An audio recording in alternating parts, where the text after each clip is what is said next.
Yo soy Celsa, que estoy nominada de nuevo. No sé si voy a entender mi letra, ya os lo advierto, porque ha sido una mesa bastante activa, bastante movida, pero algunos de los principios que se han señalado reiteradamente por parte de los participantes de la mesa ha sido el de gobernanza.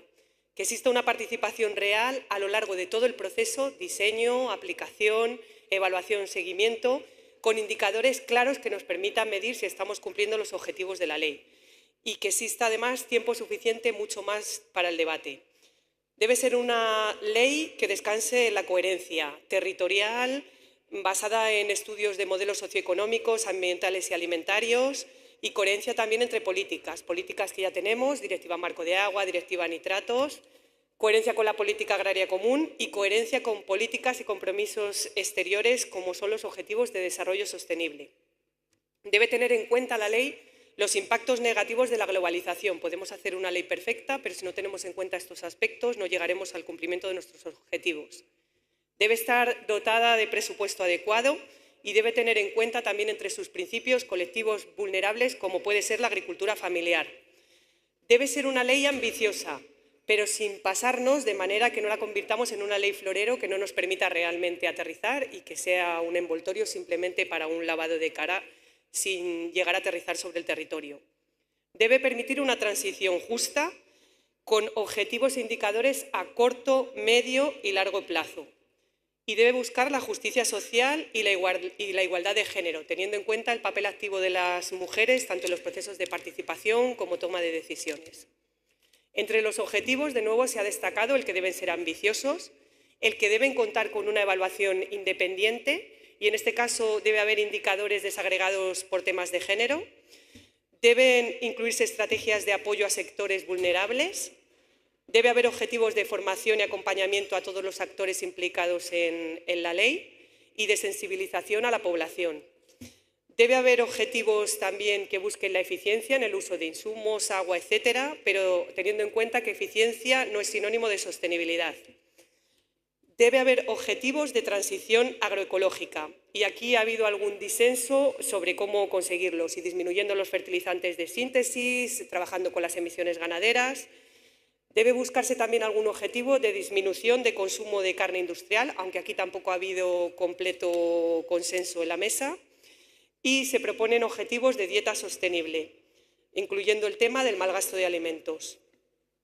Debe haber objetivos para energías renovables, modernización de regadíos sostenibles que permitan disminuir el consumo de agua y el consumo de energía. Aquí el disenso ha sido qué hacer con el agua, entonces como hay diferentes opciones ya os mandaremos qué proponemos hacer con el agua ahorrada.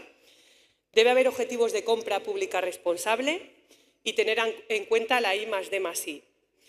Por último, la ley debe considerar instrumentos que ya existen, como la Ley de Desarrollo Sostenible del Medio Rural y la figura de los contratos territoriales por explotación.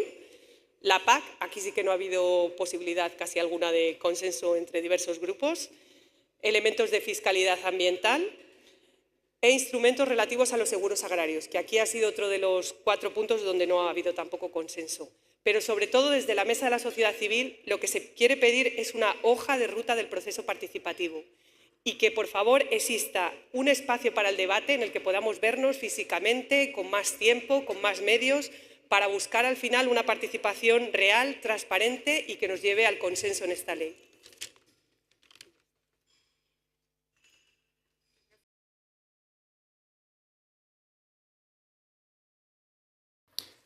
Hola, gracias. Soy David Howell de ShareBirdLife y también de Alianza por el Clima, de la mesa de la sociedad civil.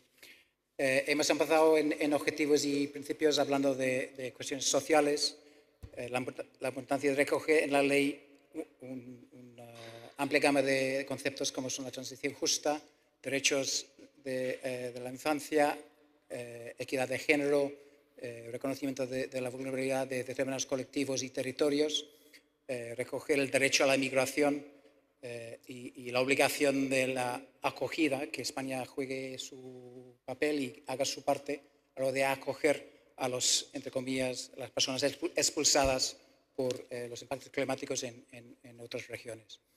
La importancia de apostar por la adaptación basada en la naturaleza en buen estado de conservación, y cuidado con la obra dura, la típica obra de ingeniería civil. Para ilustrarlo, tenemos un problema muy grave en la costa con las playas, la regeneración de playas, con embalses en cabecera que retienen muchísimo sedimento. El sedimento no llega a la mar. Cuidado también con los subsidios perversos, con las ayudas públicas que fomenten actividades y tendencias y prácticas que haga España más vulnerable al cambio climático. Entonces, necesitamos una financiación pública inteligente en ese sentido, que vaya hacia un país menos vulnerable al cambio climático y no más. Como ha dicho el presidente del Gobierno en su intervención, un cambio profundo de modelo es necesario. Y eso lo tenemos que asumir en muchísimos sectores de la sociedad. Un cambio de la forma de producir y consumir. Palabras del presidente del Gobierno de su intervención. Y estamos muy de acuerdo y a ver si podemos repetir esas palabras a muchos niveles. Ojo a medidas de mitigación que produzcan problemas para la adaptación a corto, medio o largo plazo. Entonces, no solamente evitar el riesgo de mala adaptación, sino también de mala mitigación, que podría pasar, por ejemplo, en el sector forestal, o también aumentar la dependencia de la hidroelectricidad o de la energía térmica cuando va a haber menos agua para turbinar, menos agua para refrigerar. Un compromiso firme con el exterior, ayuda y cooperación al desarrollo, que España haga su parte y que la apuesta empresarial por España en el exterior no suponga el aumento de problemas de adaptación en los países donde tenemos a empresas españolas activas, sea en el sector energético, el sector alimentario o el sector del agua, para citar solamente tres. En cuestiones de gobernanza, el Sistema Nacional de Salud tiene que coordinarse muy bien con los servicios de meteorología, con los servicios de emergencia civil y necesitamos una verdadera red y sistema de protección social para colectivos más vulnerables, desde la infancia hasta personas que viven por la calle.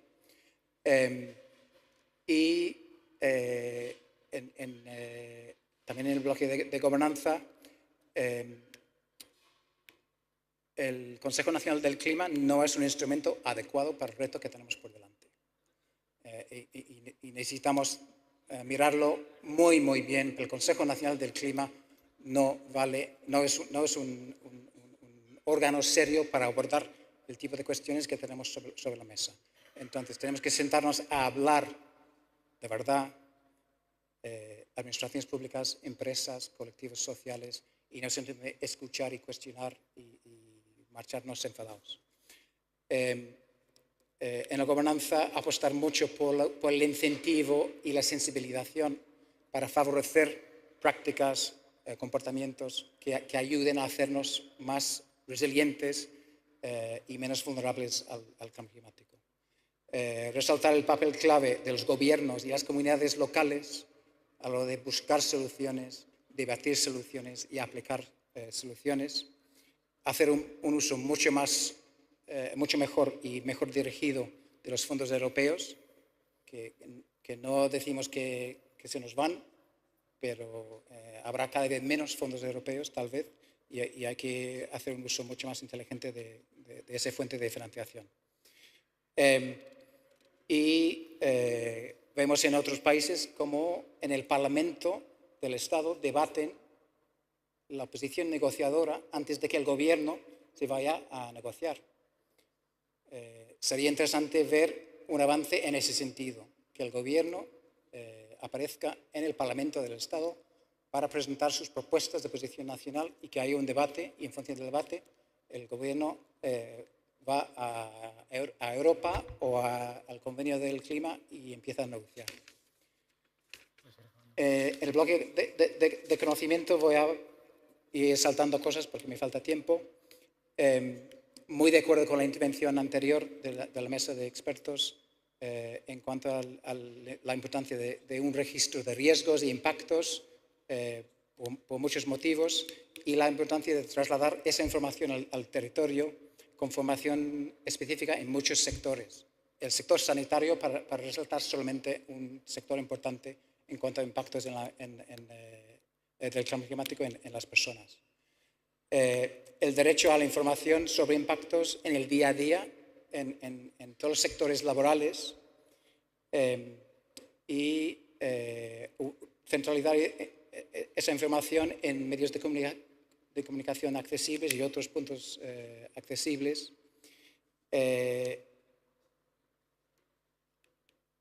La transparencia en consumos de energía y agua como un indicador de cómo vamos con solamente son 2 sectores, cómo vamos en el tema de adaptación y profundizar de verdad en qué nos hace más vulnerables al cambio climático.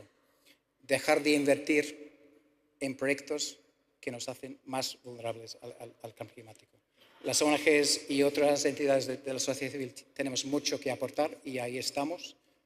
Tanto para estar con el gobierno debatiendo las políticas y también en el territorio, en los pueblos, ayudando a concienciar. Y a todos los niveles educativos, desde la infancia, pasando por la escuela, la universidad y hasta las oposiciones de los funcionarios, tenemos que mejorar en esta materia. Y 3 apuntes sobre seguimiento. Informes anuales, somos capaces de sacar informes anuales en materia de mitigación y emisiones.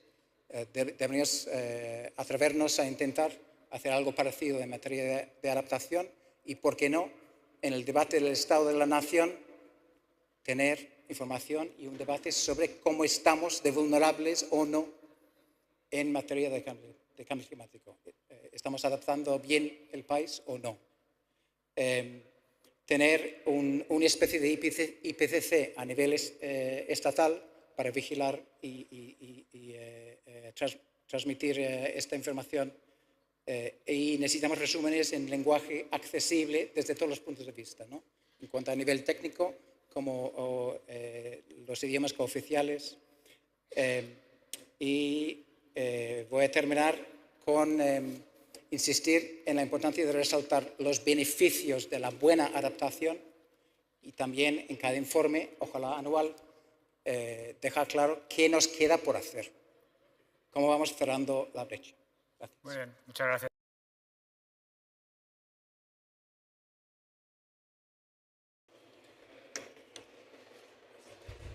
Vale.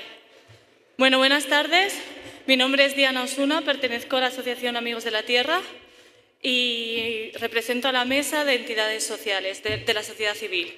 Todas las entidades presentes pertenecemos a su vez a la plataforma Alianza por el Clima, en la que ya hemos realizado un trabajo previo, extenso, elaborado y riguroso con propuestas de adaptación y mitigación a recoger en una ley de cambio climático y transición energética.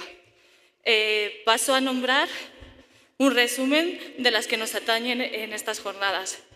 Con respecto a transporte y movilidad, hay que aprobar una ley de movilidad que tendrá por objetivo la planificación de una movilidad sostenible de forma que garantice y fomente los desplazamientos para personas con problemas de movilidad, a pie, en bicicleta, en transporte público y, por último, en transporte privado. Deberá haber una regulación sobre el car sharing y el carpooling en particular que favorezca la compartición con respecto al vehículo privado.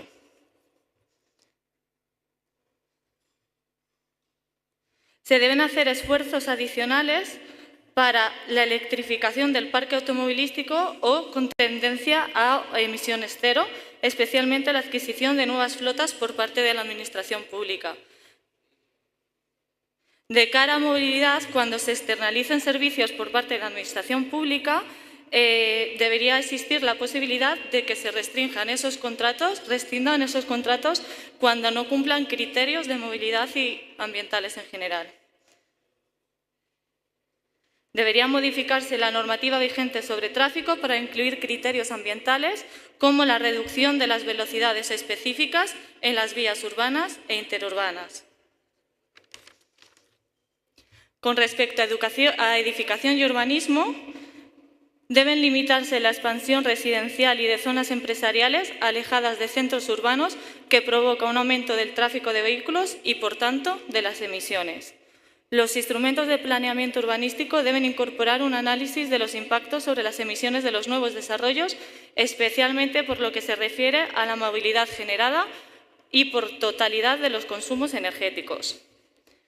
Desarrollar instrumentos de apoyo y desbloquear las normativas que dificultan la incorporación de fuentes energéticas renovables en los edificios y viviendas, tanto para climatización como para suministro de electricidad.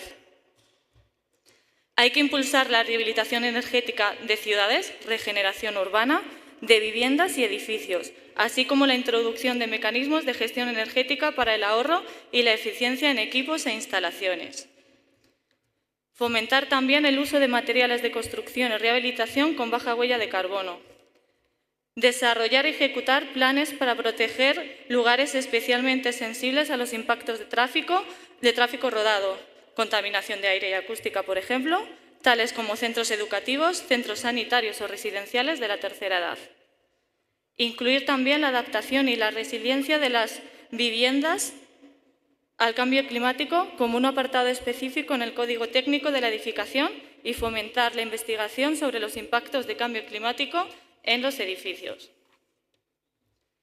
Y una pata muy importante es la gestión de residuos. Y empezamos por pedir que se garantice el cumplimiento de la jerarquía de gestión de residuos con objetivos vinculantes y medidas fiscales que prioricen la reducción, preparación para la reutilización, vertido e incineración, no solo aplicables a la ciudadanía, que somos el último eslabón de la cadena de formación y gestión de residuos, sino a toda la cadena, a todos los eslabones, en los que se incluyen distribuidores y productores también. Teniendo en cuenta que la mayoría de los gases de efecto invernadero que producen los residuos provienen de la materia orgánica que acaba en vertederos y en incineradoras, la Ley de Cambio Climático debería establecer un mandato para desarrollar legislación sectorial que la evitara. Por una parte, la presencia de materia orgánica entre el rechazo de basura que va a vertedero se puede minimizar estableciendo la obligación de la recogida selectiva de la misma con los sistemas más eficientes como es el puerta a puerta o similares y la implantación paralela de plantas de compostaje para su conversión en abono orgánico que sustituye además a abonos nitrogenados emisores a su vez de gases de efecto invernadero. Pedimos también exigir la información precisa de las emisiones de gases de efecto invernadero en cada una de las instalaciones de tratamiento de residuos. Es importante una reforma profunda de la fiscalidad ambiental, en todos los sentidos, y no olvidemos que una parte muy importante también de una ley de cambio climático debe centrarse en medidas de adaptación y no solo de mitigación. Muchas gracias.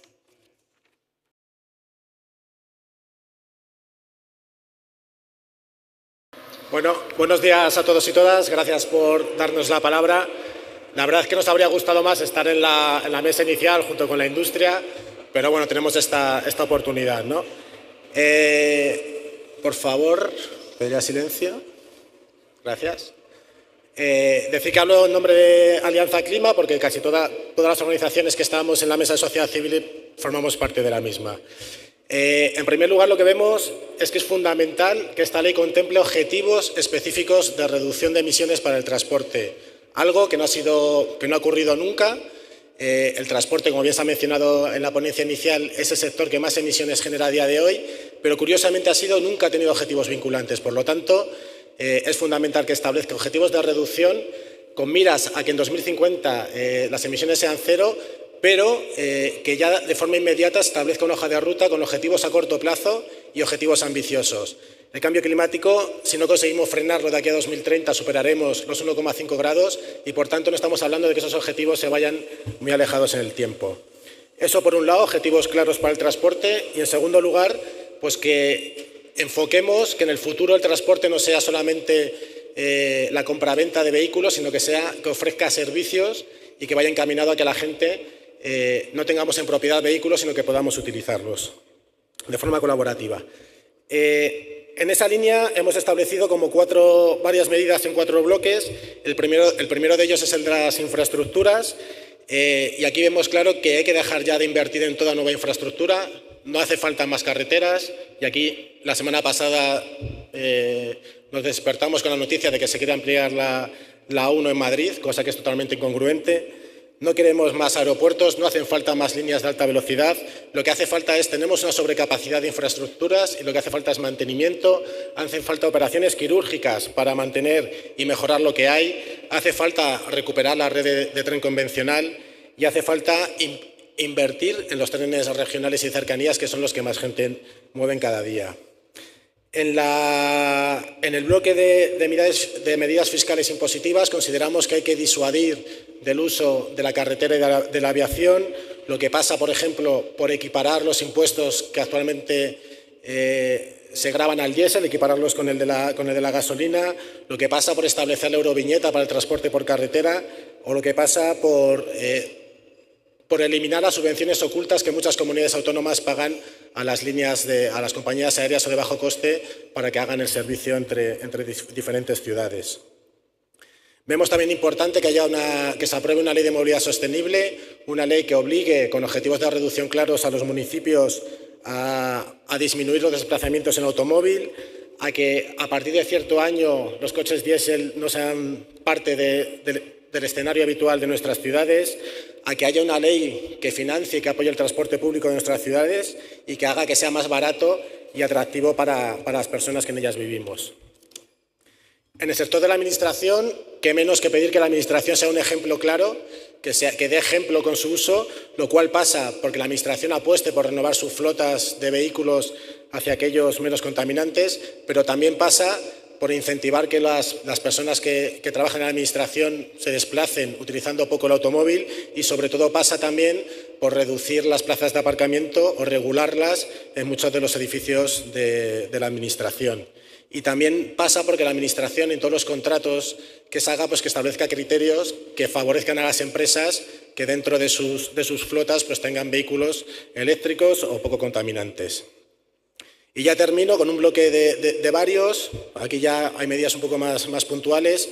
Una de ellas es que los biocombustibles no son una solución para el cambio climático, no es una alternativa, puede serlo de cara a sustituir al petróleo, pero no para reducir emisiones y, por tanto, no vemos que sea una alternativa ni que tenga que tener cuotas ni objetivos de introducción dentro de esta ley de cambio climático.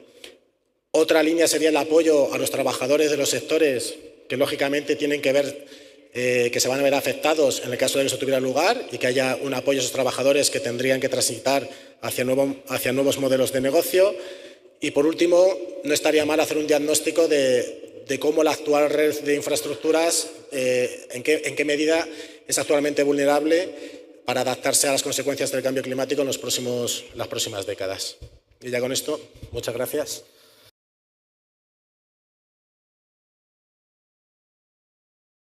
Muchísimas gracias. Voy a intentar estar en los 3 minutos.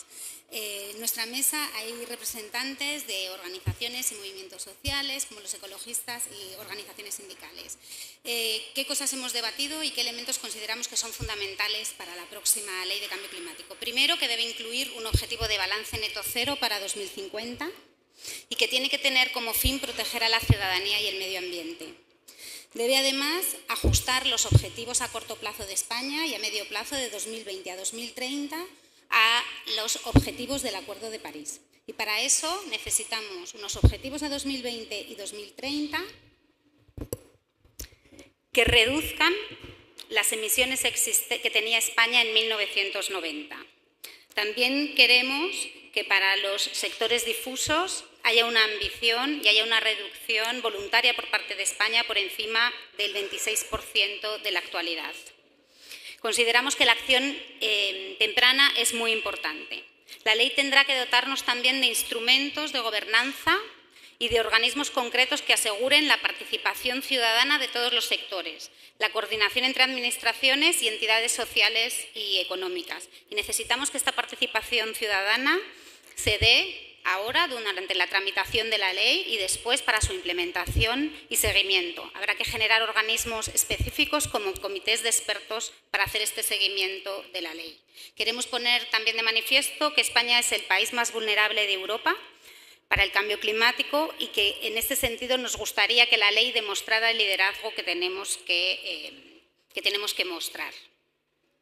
Necesitamos que haya una garantía de predictibilidad y seguridad jurídica en todos los aspectos relacionados con la transformación de estos sectores en concretos y de todos los sectores, del sector energético industrial, pero también de todos los sectores. Para la planificación consideramos que es importantísimo tener unos presupuestos de carbono por sector decrecientes en base plurianual que guíen la planificación. Necesitamos un fondo de cambio climático que financie las actividades de mitigación, que sea transparente, que tenga mecanismos estrictos y necesitamos un plan de transición justa para los trabajadores, justa y sostenible para los trabajadores, colectivos y territorios específicos y planes de creación de empleo verde.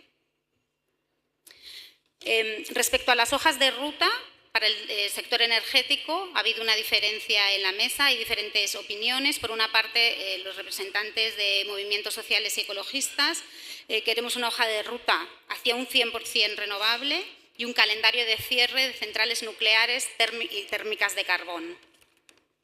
Por otro lado, las organizaciones sindicales apoyan un mix energético en el que tengan cabida en un futuro todas las tecnologías. Respecto a las medidas fiscales, consideramos que hay que establecer medidas fiscales en dos direcciones: favorecer fiscalmente las actividades no contaminantes y gravar de manera creciente aquellas que son contaminantes. Necesitamos una auditoría de costes energéticos para el sector energético, cambiando la conformación de la tarifa y proponiendo un marco acorde para cumplir estos objetivos. Se debe reactivar el plan de fomento de energías renovables. Y necesitamos también como medida fiscal un precio del carbono que esté, el CO2 que esté por encima de los costes de transición.